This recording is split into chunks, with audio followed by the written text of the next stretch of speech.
Good morning, everyone, and welcome to another episode of Good Morning Soul and another edition of the Love, Death, Robots reviews. Today we're looking at Beyond the Aquila Rift. I believe I pronounced that right. And this one was really good. This was about a crew of 3. It takes more than that to operate a big-ass ship like the one they're on. Let's just say there's 3 of them. They're going basically like into hyperspace, and their ship goes off course. He wakes up from a tank, and he's like, oh shit, I don't even know where I am. They go a little bit farther by showing that this woman from his past randomly shows up. They open the tank of one of the other chicks, and she's not feeling well. They put her back to sleep. And this woman basically tells her, hey, I lied. You're even farther off course.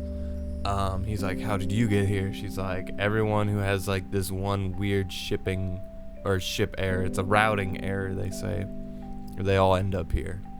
And we don't even know where here is really, because all we see is like this little area on her ship, and then we have a really long sex scene. I don't mean it's an actual really long sex scene. I mean for like a 16-minute film, it's pretty long.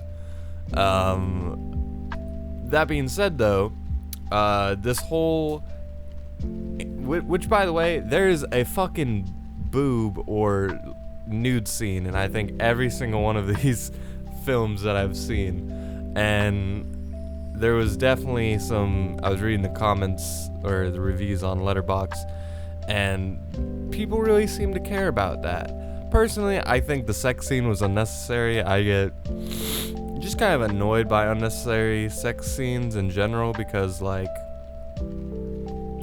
in Watchmen, there's like a long ass sex scene that amounts to nothing. They're just kind of scenes that, like, I don't want to say that they're useless, because they, the more you show of something, the more it kind of hits into your brain. Like the relationship between these 2 people like lingers in your mind a little bit more because they showed a little bit more. But like at the point where like I know what positions they're going into and like all the things that they do, like it seems very unnecessary. Personally though, I really like the ending of this film. It ends with when they open up one of his crewmates' tanks again. She's like, that's not really Greta, like just open your fucking eyes. And she even gets like a scratch on her. And then at some point, like as they're about to go to bed, he whispers his pillow talk into her ear, and he's like, you're not really Greta, are you? And then she's like, I'm sorry, you're really far off course. You're still in your tank. Like you're out there. You're down the rabbit hole. And then he's just like, you know what? Just let me see. I want to see. He takes the blue pill? Yeah, he takes the blue pill. It is blue pill, right? I don't know why I get it mixed up. He takes the pill, he opens up the Matrix temple, and what do you know it? He's a old ass fucking Mr. House looking ass in this giant like space spider web thing, and he sees his friends are still in their stasis pods. He's looking around. It's a fucking, because this whole I'm gonna go into the animation style and why it's actually pretty good here in a moment. But then you see this weird ass looking alien thing, and like basically what it says is, I care for all the life that ends up here. So this is basically some kind of big ass alien spider that's like harboring his mind for the sake of it. Like it's like some kind of twisted some kind of weird twisted, like, I don't know how to describe it, foster home for lost souls beyond the Aquila Rift. And very interesting stuff. It ends with him kind of, we just see him wake up from the pod again, so we assume he's done this either multiple times, or he's just gonna be like, yep, you know what, I'm just gonna live in the Matrix, I'm gonna live a lie, which is this is like a recurring this is a very recurring idea that I seem to have going on with media lately, and I think it's a real concept that humans have to fight one day, which is, if we can live in a simulated happy reality, should we do that? Personally, I am the mindset that, like, we should try it and see how it works out, but I know some people think that this will be like the death of mankind.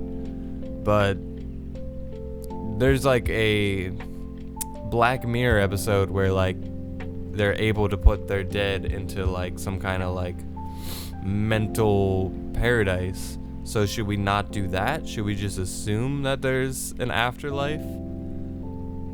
Anyway, that's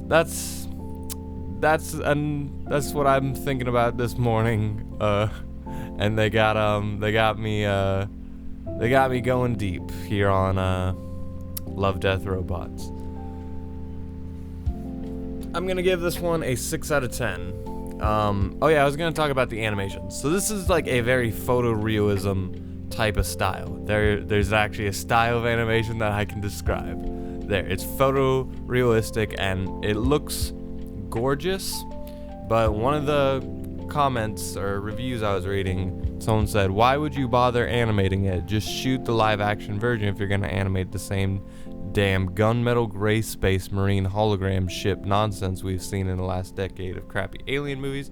I actually, for someone who complains a lot about generic sci-fi backgrounds, I didn't think that it was that bad of a ship that they had going on. Also, I will remind you of the last minute of this film, or like the last little bit, when he's on some kind of weird, desolate ship spiderweb. At that point, no, they're not making the same thing. And that kind of like, when they take the veil off and show you what you're really seeing, that's kind of like the most, I want to say, like, that's where it kind of becomes super crucial, because that alien does look photorealistic, but we don't, obviously it's not based on anything, so it looks fucking good. If you're used to seeing like something photorealism and then you see some photorealism that your mind doesn't understand, it's gonna focus on that. Personally, I like this style. Like, it doesn't really matter. Like, why should I be upset if you filmed it or animated it as long as it looks good, you know? But that's just what I think. Let me know what you guys think down below. I'm going to keep watching some of these, but again, I'm going to give this one a 6 out of 10. I almost gave it a 7. I definitely liked it more than some of these other ones, but not quite at the level of the first one I watched, Sunny's Edge. So, until next time, with that, I leave you.